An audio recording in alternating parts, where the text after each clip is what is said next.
ప్రాజెక్టుకు DPR prepare అయిందా? DPR ఉంటే పబ్లిక్ డొమైన్లో పెట్టు, ప్రజల ముందు పెట్టు.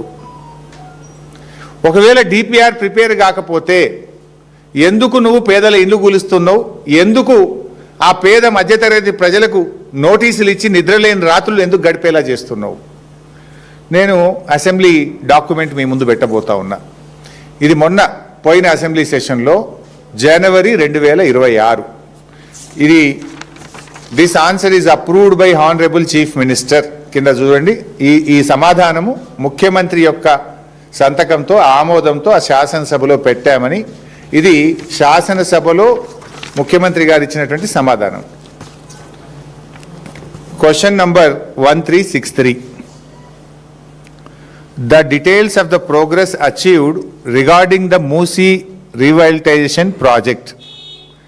ఇందులో ఆన్సర్ ఏమంటారంటే, the consortium will study, plan, analyze, design, prepare and submit the following DPR in 18 months from Usman Sagar to Gauravelli and Himayat Sagar to Bapu Ghat. Himayat Sagar to Bapu ghat DPR ఇవ్వడానికి 18 నెలలు పడుతుంది అని ముఖ్యమంత్రి గారు అసెంబ్లీలో ఇచ్చిన సమాధానం. ఎప్పుడు ఇచ్చిన? మొన్న జనవరిలోని. ఇప్పుడు నెల రోజుల కింద, 2 నెలల కింద ప్రభుత్వం ఇచ్చిన సమాధానం ఇది. బాపు ఘాట్ నుంచి హిమాయత్ సాగర్ వరకు డిపిఆర్ ఇవ్వడానికి 18 నెలలు పడుతుంది, మేము ఒక కన్సార్షన్కి ఇచ్చినాము అని ప్రభుత్వం సమాధానం చెప్పింది. అంటే నీ డిపిఆర్ రావడానికే ఇంకా 18 నెలలు పడుతుంది. డిపిఆర్ఏ రాకుండా పేదలకు ఎట్లా నోటీసులు ఇచ్చినావు? డిపిఆర్ రాకుండా ఇండ్లు ఎట్లా కూలగొడుతున్నావు? అసలు నీ డిపిఆర్లో ఏమున్నదో తెలియదు కదా. డిపిఆర్ ఏమనిస్తుంది ఏజెన్సీ? ఎంత బఫర్ ఉండాలి, ఎట్లా గాంధీ స్టాచ్యూ కట్టాలి, ఎంత దూరం ల్యాండ్ ఎక్వైర్ చేయాలి, అవన్నీ బేసిక్ థింగ్స్ ఎక్కడొస్తాయి? డిపిఆర్లో వస్తాయి. There is no DPR at all. DPR రావడానికే 18 నెలలు పడుతుంది అని అసెంబ్లీలో నువ్వే సమాధానం చెప్పినవు. డిపిఆర్ లేకుండా ఎందుకు పేదలకు నోటీసులు ఇచ్చినావు? ఎట్లా, ఏ బేసిస్లో నోటీసులు ఇచ్చినావు? డిపిఆర్ఏ లేకుండా 10,017 ఇండ్లు కూలుస్తాము అని గెజిట్ నోటిఫికేషన్ ఎట్లా ఇచ్చినావు? వితౌట్ డిపిఆర్ నువ్వు ఈ నంబర్ ఎట్లొచ్చింది? 10,017 ఇండ్లు కూలుస్తాము అనే నంబర్ ఎట్లొచ్చింది వితౌట్ డిపిఆర్? దీనికి సమాధానం చెప్పాలి. నీ డిపిఆర్ 18 నెలలకు వచ్చేది ఉంటే ఇప్పుడే ఆ పేదలకు ఎందుకు నోటీసులు ఇస్తున్నావు? ఎందుకు బుల్డోజర్లు పంపుతున్నావు? ఎందుకు ఆ ప్రజలకు నిద్ర లేకుండా చేస్తున్నావు?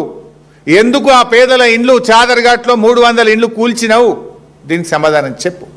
This is my question number 1. Question number 2,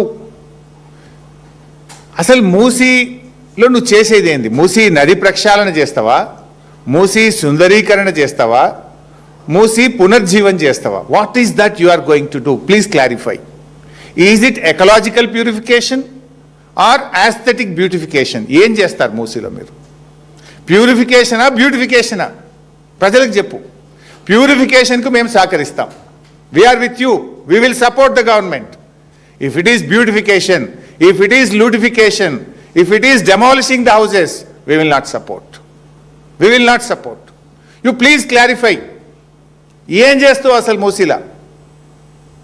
పునర్జీవమా, శుద్ధి చేయడమా, సుందరీకరణ? ప్రజలకు స్పష్టత ఇవ్వాలని చెప్పి నేను ప్రభుత్వాన్ని కోరుతా ఉన్నాను. Number 3, my question number 3. Chandrababu Naidu టైంలో స్టార్ట్ అయింది నందనవనం పేరిట ఈ మూసీ